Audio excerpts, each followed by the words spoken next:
سید حشام احمد ہے. والد صاحب کا نام سید عبدالجبار. پاکستان کے مختلف حصے میں رہا ہوں، یہاں تک کہ مشرقی پاکستان میں بھی میں رہا ہوں کچھ عرصے کے لیے. ہمارے والد صاحب وہاں پوسٹڈ تھے. مغربی پاکستان میں میں نے تعلیم پہلے تو انجینئرنگ یونیورسٹی آف پشاور سے میں نے انجینئرنگ کی تھی 71 میں،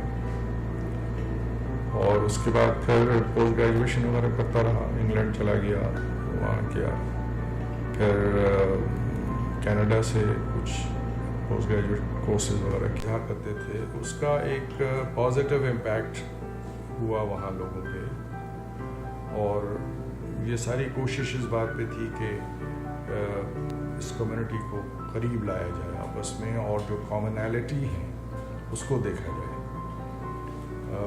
بجائے اس کے کہ ہم چھوٹی چھوٹی باتوں پہ ایک دوسرے سے نفرت کرنا شروع ہو جائیں. ہم چاہتے تھے کہ ہم محبت کے حوالے سے ایک دوسرے کو قریب کریں، اور یہی طریقہ کار حضور اکرم صلی اللہ علیہ وسلم کا رہا، صحابہ کرام کا رہا، صوفیہ کرام کا رہا، اور جتنے بھی صحیح معنوں میں مبلغین ہیں ان کا رہا، جو محدثین ہیں ان کا رہا، جو فقہا ہیں ان کا رہا، جو امام ہیں ان کا رہا. میں موجودہ دور کے متشدد علماء ملا کی بات نہیں کر رہا، وہ تو انہوں نے تو بالکل تباہ و برباد کر کے رکھ دیا ہے. تو اسی حوالے سے میں نے یہ کتاب بھی لکھی تھی جو جیزس کے نام سے ہے، ان کی سیکنڈ کمنگ آف جیزس پہ. یہ ایک بہت ہی ایک کانسائز بک ہے، جس میں اس کو اس خیال سے لکھا گیا تھا کہ لوگوں کے پاس بہت ضخیم کتابیں پڑھنے کا وقت نہیں ہوتا، تو ریفرنس ٹو دا پوائنٹ ایسی چیزیں لکھ دی جائیں جو کہ لوگ 1-2-3 گھنٹوں میں پڑھ لیں، یا چلتے ہوئے کہیں سفر میں پڑھ لیں، تو اس کا ایک امپیکٹ ہو. اس کے علاوہ یہ کہ جو مضمون نگاری تھی یا کالم نویسی تھی وہ مختلف موضوعات پہ تھے. اس میں دینی موضوعات بھی ہیں، صوفیانہ موضوعات بھی ہیں، عارفانہ ہیں، عمرانی، معاشرتی، سیاسی، ہر قسم کے موضوعات پہ میں نے لکھا ہے، جو کہ آگے ہی کوئی 750 صفحے کی کتاب ہے. دوسری مشاہدات ہے جو بھی 750 صفحے کی کتاب ہے. اس کے بعد 2 شعری مجموعے، ایک تجلیاں ہے، وہ بھی تقریباً 350 صفحے کی کتاب ہے. دوسرے ہنستے آنسو ہیں، یہ بھی تقریباً 350-400 صفحے کی کتاب ہے. تجلیاں میں خصوصاً 3/4 حصہ جو ہے وہ حمد و نعت اور عارفانہ کلام کا ہے، دوسرے موضوعات کم ہیں. اور ہنستے آنسو میں مختلف قسم کے موضوعات ہیں، قطعات ہیں، نظمیں ہیں، غزلیں ہیں، منقبت ہے، سلام ہے، وغیرہ وغیرہ، حمد و نعت ہے. تو یہ جو لکھنے لکھانے کا سلسلہ ہے یہ اب بھی جاری ہے. ہر روز کچھ نہ کچھ لکھتا ہوں. یہ تو ایک ایسی بیماری ہے جو انسان کو لگ جاتی ہے تو پھر چھوٹتی نہیں ہے. بلاگ ہے، اس پہ میرے بہت ساری کالم بھی پوسٹڈ ہیں، اور یہ کتابیں بھی PDF فائل میں پوسٹڈ ہیں.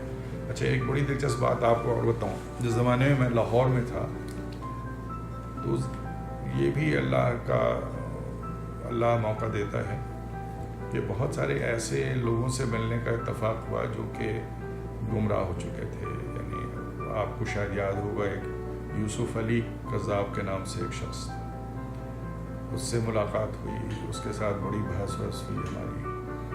بلکہ پتہ نہیں آپ شاید واقف ہیں یا نہیں ہیں، لیکن میں اس کے بہت سارے جو پیروکار تھے وہ میرے لکھنے پہ، ویب سائٹ پہ اور ای میل پہ وہ کنورٹ ہوئے، واپس ہوئے وہاں سے، اس گمراہی سے بچ گئے.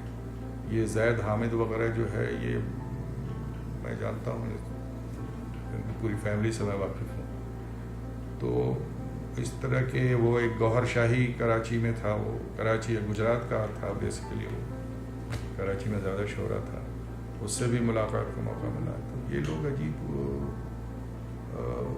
یعنی کوئی نبی بنا ہوا ہے، کوئی محمد بنا ہوا ہے، کوئی خدا بنا ہوا ہے، کوئی رسول بنا ہوا ہے. عجیب مداری پناہ انہوں نے شروع کر رکھا تھا. تو اس پورے یہ گروہ جو ہے ان سے بہت اچھی طرح واقف ہے، کیونکہ میں نے بہت کاؤنٹر کرنے کی کوشش کی اس کے عقائد کو، اس کے خیالات کو. وہ اپنی پوری جان لڑا دی یوسف علی نے.